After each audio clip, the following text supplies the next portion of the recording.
Bonjour à tous, nous allons voir aujourd'hui comment fonctionne un nouvel outil documentaire, à savoir ce qu'on appelle un agrégateur de revues. Donc c'est un terme un petit peu barbare, mais vous allez voir, il s'agit plutôt d'une plateforme où l'on retrouve essentiellement des articles et des extraits d'ouvrages.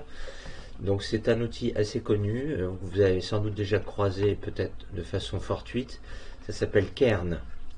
Alors le chemin d'accès, alors là j'ai déjà ouvert la session mais je vais vous montrer quand même, c'est tout simplement cairn, cairn.info.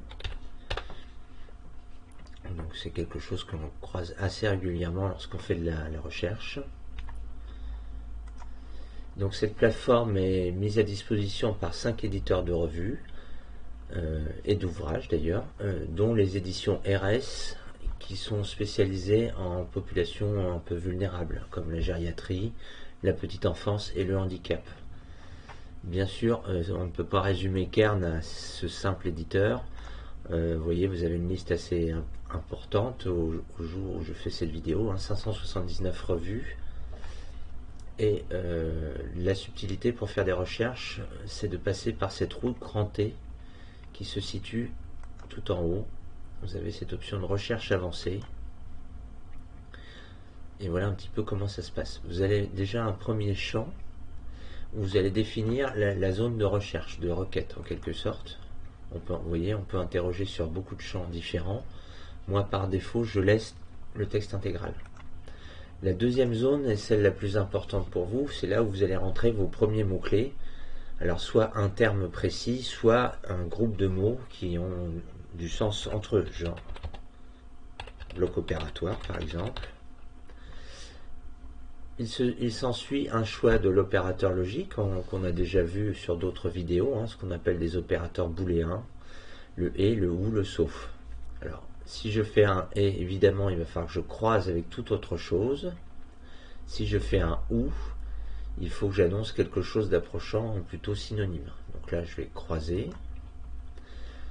La suite, c'est d'appuyer sur le plus pour amener justement cette deuxième ligne où on va pouvoir croiser. Alors, bloc opératoire, je peux croiser avec un exemple assez facile également, événement désirable, et je lance ma requête. Donc, vous voyez, même sur des choses assez pointues quand même, cette plateforme Cairn nous permet d'avoir des choses intéressantes. 78 résultats, c'est assez surprenant parce que en principe sont plutôt des revues ciblées sciences humaines et sociales, mais vous voyez, je dirais en santé pure, on a quand même des résultats intéressants. Au niveau de l'affichage, on va toujours avoir nos fameuses notices, la carte d'identité des documents. Alors on a un petit peu de tout, des articles, des ouvrages. Là j'ai un article. Voilà. Et donc après, eh bien, il suffit de consulter. Alors là vous voyez, tout de suite je n'ai pas d'option de PDF ou de téléchargement, tout simplement parce que je ne dispose pas, je ne suis pas logué sur mon espace numérique de travail. Tous les étudiants n'ont hélas pas cet outil, donc il faudra plutôt venir au CDI si vous voulez bénéficier des pleins textes. Et la différence, je vais vous la montrer, parce que là je me suis logué par le NT. Alors je vous passe les détails. Vous voyez, bienvenue, il m'a bien reconnu. Dans bibliothèque, j'ai accès aux ressources numériques. Je vais fermer cet onglet. Et j'ai bien dans la liste Cairn. Et là, c'est totalement différent puisqu'il me reconnaît. Bon, là, ça n'apparaît pas, mais si je consulte n'importe quelle revue, j'en prends une au hasard. Voilà. Je vais aller sur le dernier numéro, par exemple. Et vous voyez, j'ai l'icône télécharger cette fois-ci, parce que je suis reconnu par l'espace numérique de travail.